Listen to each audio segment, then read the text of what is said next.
Welcome back to our Advent journey following the path of Our Lady of Guadalupe and Saint Juan Diego.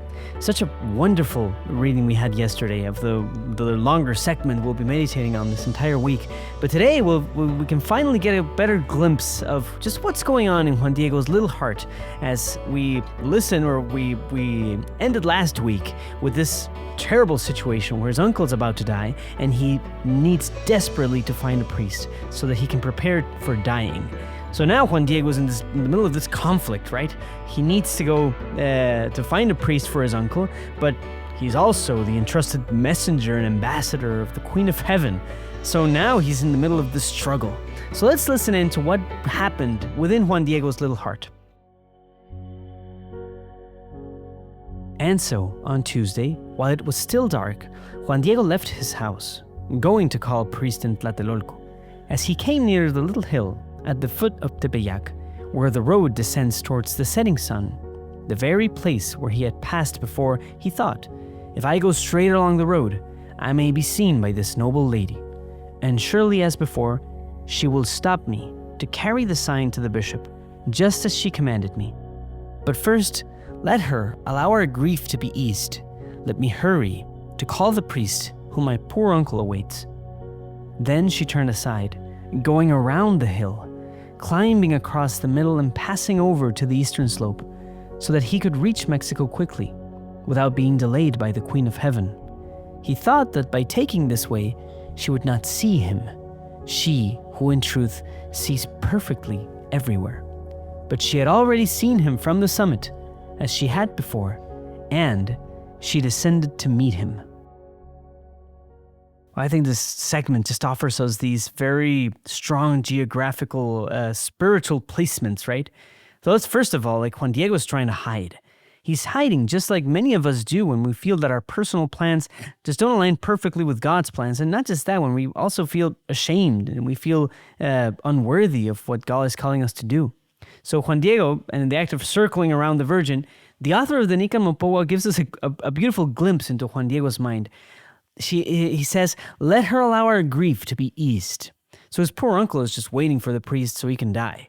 And Juan Diego decides that there's absolutely no time to waste, and that meeting the Queen of Heaven would be an impediment, not to say a waste of time, but it would be a distraction.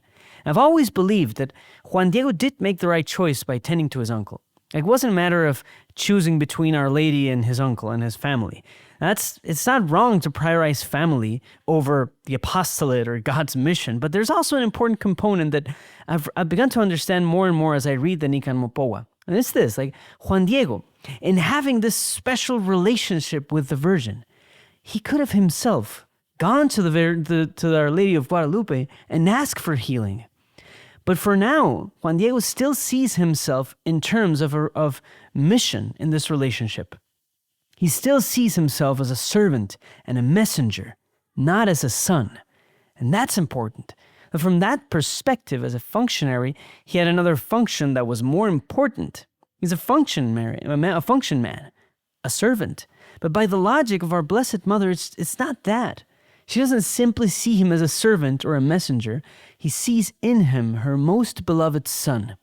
Now that is the loving and compassionate gaze of God, who will not let his son escape. She sees him from the summit, and she sees his heart. She doesn't see him physically, she sees his heart. So she descends to meet him.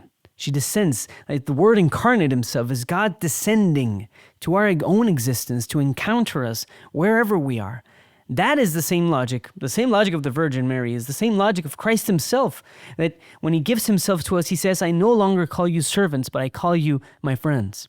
I wonder what would have happened if, operating from the same logic, Juan Diego had gone up the summit earlier that day or the day before to beg for his uncle's health.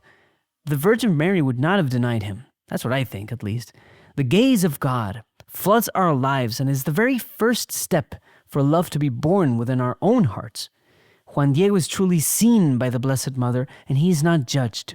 Mary sees his heart filled with fear, urgency, sorrow, and she sees him, and she's compassionate for him. So much that he sees her come down from another point on the little hill. The Blessed Mother essentially came off running to meet him and says, what's going on, Juan Diego? Because she sees him and says, you're not getting away. Well, what a profoundly maternal love. Like a good mother will not let any of his children just fly away. How do we believe that God sees us? What do you think when God feels when he sees you and he thinks of you and he looks at you?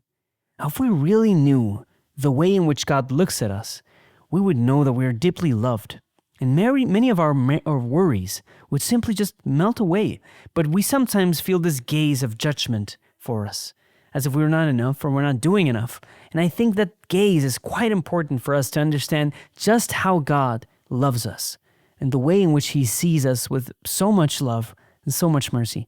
Just allow ourselves to be seen by God. And Mary, on this day would be my challenge for you. How do you believe God sees you? And if he does see you properly, then let yourself be seen. Seen with your brokenness, with your unworthiness, with your feelings, with your frustrations, with your hurries. Let that feeling of being seen sink into your heart this day. Thank you for joining us on this journey, and we'll see you tomorrow. God bless.